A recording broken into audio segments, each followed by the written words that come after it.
Have you here, Sam? So, as I say, you've actually been through this process. Give us what you learned from that process that Oracle may be facing right now.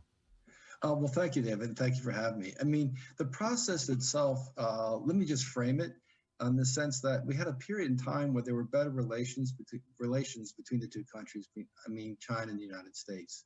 And China was also in a different phase of their growth strategy, and they were inclined to create global businesses that could be housed in China, that could expand beyond their domestic market. So the circumstances were quite different than they are today. Having said that, it's an extremely complicated process. It's run by Treasury.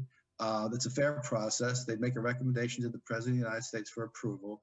But normally, at least in our case in the process, it becomes political. In that case, basically because we were selling an asset that we believed was just going to be commoditized. There was not a lot of technical differentiation in a PC as you see today.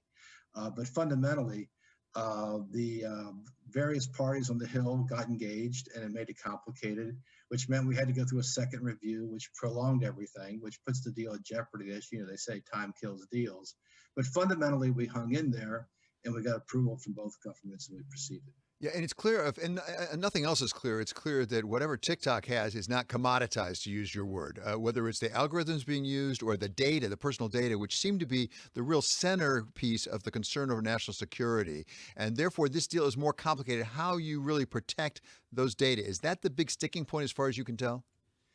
I think it is. I really do think it's a combination of the algorithms and the personal data, and it's the amount of the personal data, and that's called the usage of the personal data. Now, there's solutions that could be had other than shutting people down and those sorts of things. And I really do think that there's a pragmatic solution on the table that perhaps both governments could approve that would at least take one issue off the table in U.S.-China relations. And let me explain what I mean by that. What I read anyway, like you, we only know what's been reported, is that ByteDance would maintain majority share of TikTok, but they would create a global entity that would be housed in the United States. Oracle would be a technology partner and provide that infrastructure, i.e. cloud, et cetera, which makes sense for Oracle. And maybe by doing this sort of thing, if you can solve the issues around personal data and the uses of personal data, and protect people's privacy, that could be resolved. But you still need government approval on both sides. And the Chinese also have the equivalent of CFIUS in their process as well. Yeah, it's clear that the Chinese have really a dog in this fight, without a doubt. But is it possible, from your experience, for the U.S. government to really be assured that those personal data cannot go back to the Chinese government? Because I think that was the thing they were concerned about, right? Well, absolutely. And basically, the complicated thing here, we don't have any of the details. Let's start with the structure itself. The majority owner being ByteDance is obviously a Chinese company. What's the governance model? Who's on the board of it? How's the entity operate? Are they a passive investor? I mean, I can go on and on and on. Is it a financial deal or is it an operational deal? If it's an operational deal, it becomes more complicated. Now, as far as protecting the data that exists, if it's all housed in the United States, it's somewhat easier.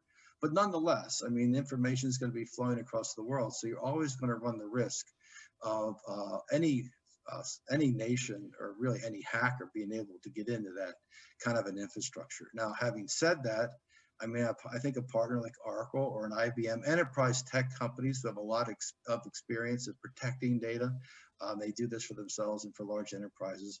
It's probably a better partner than, let's say, your traditional consumer tech company might be able to provide. Well, that's exactly my question, Sam, because I don't think of Oracle as being a consumer-facing tech business, unlike a Microsoft or unlike a Google or a Facebook. Why does this make sense strategically for Oracle? Well, I think actually if you think about cloud, the emerging architecture for computing in the future, Oracle is way behind, as is IBM and many of the other traditional enterprise players. And the leaders, as we all know, are Amazon, and catching up is Microsoft. So to them, it gives them, I think, an entry point with a very large social media company into the infrastructure. I think will give them credibility in the cloud and moving into the future. So from that perspective, strategically, that makes a heck of a lot of sense.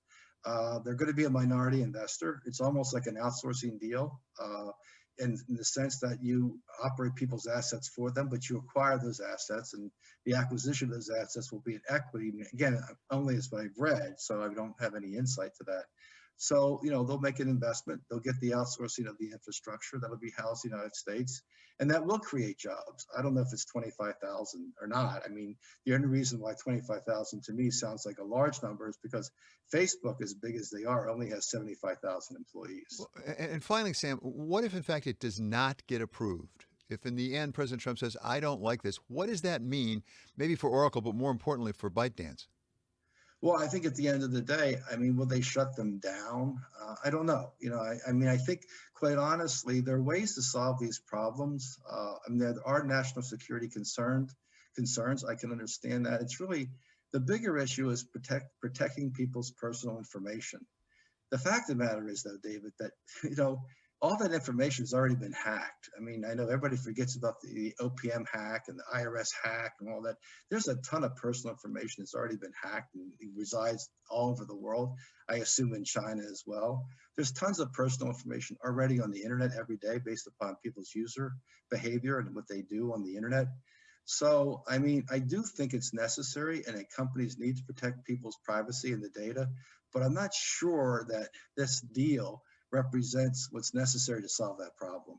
Fascinating. Thank you so much, Sam. Nobody I'd rather